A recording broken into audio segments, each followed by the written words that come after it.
Hello my dear students, मैं हूं शोभा ma'am और स्वागत है आप सभी का सीबीएसई क्लास 12 ज्योग्राफी के क्विक रिवीजन सेट 4 में। आइए स्टार्ट करते हैं सेट 4 के क्वेश्चन नंबर 1 से। Question number 1, mention the characteristics of linear pattern. तो स्टूडेंट्स, आज मैंने जितने भी क्वेश्चंस आपके लिए सेलेक्ट किए हैं इस वीडियो में, इसमें एक भी क्वेश्चन एमसीक्यू बेस्ड नहीं है, सारे ही शॉर्ट क्वेश्चंस बेस्ड है। तो इसका पहला क्वेश्चन जो है लीनियर पैटर्न क्या है, ये आपका रूरल सेटलमेंट्स वाले जो है टॉपिक उससे रिलेटेड है, यानी ह्यूमन सेटलमेंट से।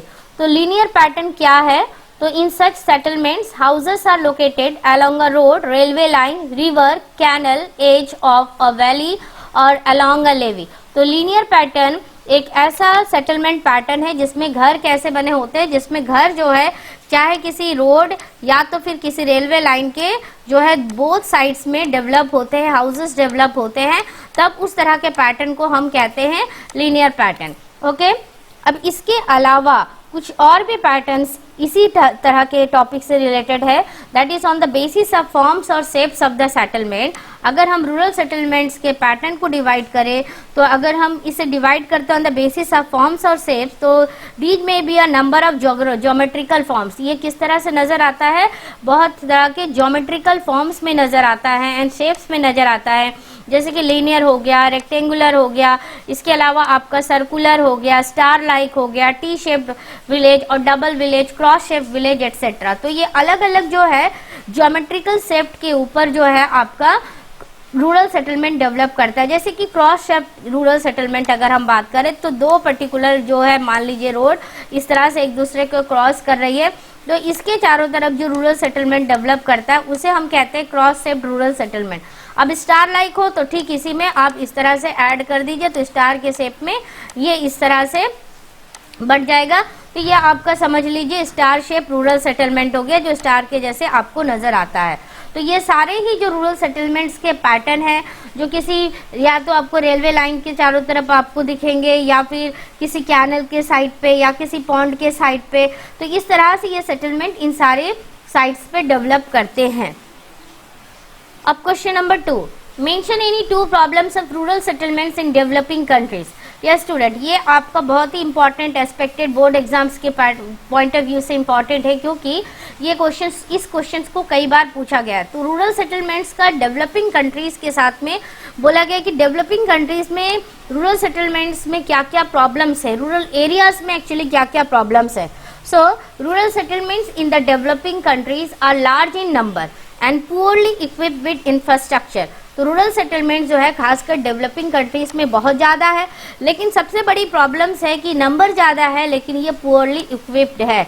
यहाँ पर इंफ्रास्ट्रक्चर, यानी आप अगर बोले स्कूल की फैसिलिटीज़ बच्चों के अवेलेबल नहीं है, कोई एक ही गवर्नमेंट स्कूल होता है, इसके अलावा हेल्थ फैसिलिटीज़ अवेलेबल नहीं है, तो ये सारे बहुत सारे प्रॉब्लम्स इंफ्रास्ट्रक्चर से रिलेटेड है and they represent a great challenge and opportunities for planners. तो इसके अलावा और जो प्रॉब्लम्स है that is what, supply of water. तो रूरल सेटलमेंट्स में डेवलपिंग कंट्रीज में सप्लाई ऑफ वाटर जो है वो एडिक्वेट नहीं होते हैं, लोगों को पानी के लिए बहुत दूर तक जाना पड़ता है, लगभग 2 से 3 किलोमीटर भी दूर जाना पड़ता है लोगों को पानी लाने के लिए।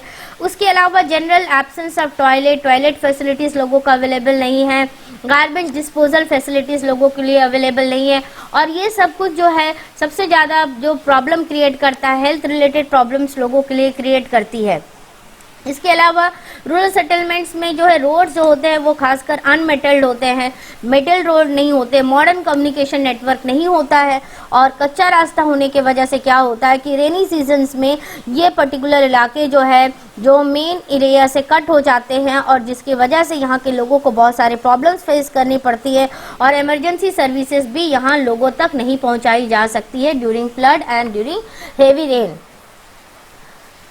Question number 3, right the meaning of medical tourism. Medical tourism की मीनिंग क्या है?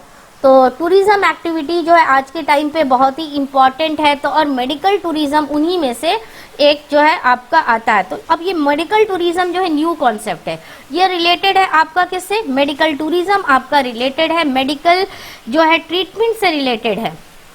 So medical treatment is combined with, जब medical treatment international tourism activity से कंबाइंड होती है तब इसे हम मेडिकल टूरिज्म के नाम से जानते हैं। और जैसे कि India has emerge as the leading country of medical tourism in the world, तो इंडिया में जो है यूएस से पेशेंट्स आते हैं, इसके अलावा और भी दूसरे पार्ट से पेशेंट इंडिया पे जो है अपने ट्रीटमेंट के लिए आते हैं, और यहाँ पर जो है आज के टाइम पे इंडिया जो है एक लीडिंग कंट्री के रूप में उभर कर सामने आ रहा है in the field of medical tourism. Now question number 4, give any 4 examples of pack animals. तो पैक एनिमल्स क्या है और उनके 4 एग्जाम्पल्स आपको पूछा गया है। तो पैक एनिमल्स वो एनिमल्स होते हैं स्टूडेंट्स जिस पर हम कहीं अगर जाते हैं तो उस पर एक्चुअली क्या किया जाता है, स्पेशली जो रिमोट एरियाज वगैरह में जहाँ पर आपको मॉडर्न कम्युनिकेशन फैसिलिटीज़ अवेलेबल नहीं होगी, तो लोग वहाँ पर एनिमल्स को यूज़ करते हैं फॉर कैरिंग देयर बर्डन्स, उनके बोझ, उनके सामानों को लेकर के चलने के लिए। तो ऐसे एनिमल्स को हम कहते हैं पैक एनिमल्स। और पैक एनिमल्स के एग्जांपल्स में हॉर्स है, डॉग्स है, म्यूल्स है, कैमल्स है, बुलक्स है। तो ये सारे जो है these are actually the examples of the pack animals. इनमें से कोई भी अगर आपके एग्जाम्स में पूछा जाएगा कि इसमें से कौन सा जो पैक एनिमल्स का एग्जाम्पल है, ऐसे कई सारे एनिमल्स का नाम देकर, या तो फिर ऐसे पूछा जाएगा कि इनमें से कौन सा पैक एनिमल नहीं है, तो इस तरह से क्वेश्चन को घुमा कर पूछा जाता है, डायरेक्टली ना हो। तो हॉर्स का जो यूज़ होता है, तो horses are used as a draught animal even in the western countries. तो वेस्टर्न कंट्रीज में भी हॉर्सेस को ड्रॉट एनिमल्स के रूप में यूज़ किया जाता है। डॉग्स एंड रेनडियर्स को यूज़ किया जाता है कहाँ पर, North America, North Europe and Siberia में। किस लिए, to draw sledges over snow covered ground. तो स्नो कवर्ड ग्राउंड में स्लेजेस को खींचने के लिए डॉग्स और रेंडियर्स का यूज़ किया जाता है। इसके अलावा म्यूल्स जो है इसे प्रीफर किया जाता है माउंटेनियस रीजन में। कैमल्स को हमारे देश में कारवा मूवमेंट में यूज़ किया जाता है, हमारे थार डेजर्ट में। इसके अलावा इंडिया में बुलक्स को भी यूज़ किया जाता है फॉर पुलिंग कार्ट्स, यानी बुलक कार्ट को पुश करने के लिए। उसमें भी जो है स्पेशली गाँव में खासकर बुलक कार्ट्स को बहुत ज़्यादा यूज़ किया जाता है। अब question number 5 which is the last question of set 4, why is the sex ratio favorable to women in many European countries? Explain any one reason. तो वुमेन के लिए सेक्स रेशियो जो है स्पेशली बहुत सारे यूरोपियन कंट्रीज में बहुत favourable है, दो हमारे इंडिया में जबकि फेवरेबल नहीं है। तो इसके पीछे रीज़न क्या है कि यूरोपियन कंट्रीज में वुमेन का status is far better than the main. तो इसके रीजंस जो है बोर्ड एग्जाम्स में पूछे गए हैं, तो आइए इसका आंसर डिस्कस करते हैं।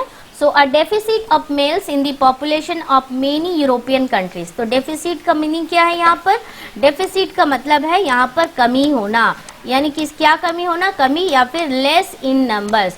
यानी कौन लेस इन नंबर्स में है, तो मेल्स जो है वो लेस इन नंबर्स में है। कहाँ पर, ये बहुत सारे यूरोपियन कंट्रीज में। और इसकी वजह से क्या है कि वुमेन का स्टेटस जो है बहुत ही अच्छा है यूरोपियन कंट्रीज में। इसके अलावा जो पास्ट में अगर हम बात करें सेकेंड वर्ल्ड वार के टाइम पे, फर्स्ट वर्ल्ड वार के टाइम पे या सेकेंड वर्ल्ड वार, तो इस टाइम पे क्या है कि बहुत ज़्यादा जो है मेल डोमिनेटेड जो पॉपुलेशन है वो आउट माइग्रेशन उनका different parts of the world में हुआ इस टाइम पे, जिसकी वजह से क्या है कि यहाँ पर महिलाएं जो है उनका स्टैंडर्ड, उनका जो स्टेटस है वो बहुत ही ज़्यादा अच्छा है rather than any other countries of the world. तो अभी इसी क्वेश्चन से रिलेटेड और एक मैं पॉइंट डिस्कस करूंगी, that is what the sex ratio is favourable in how many countries for females. तो इट इज़ एक्चुअली 139 कंट्रीज में वर्ल्ड के जहाँ पर सेक्स रेशियो फीमेल्स के लिए बहुत ही फेवरेबल है। तो दूसरी तरफ 72 कंट्रीज में जो है ये अनफेवरेबल है। और ये लिस्ट किसने प्रोड्यूस किया है, इस लिस्ट को जो है जनरेट किया है द यूनाइटेड नेशंस ने। तो ये थे आज के 5 question. Thanks for watching this video.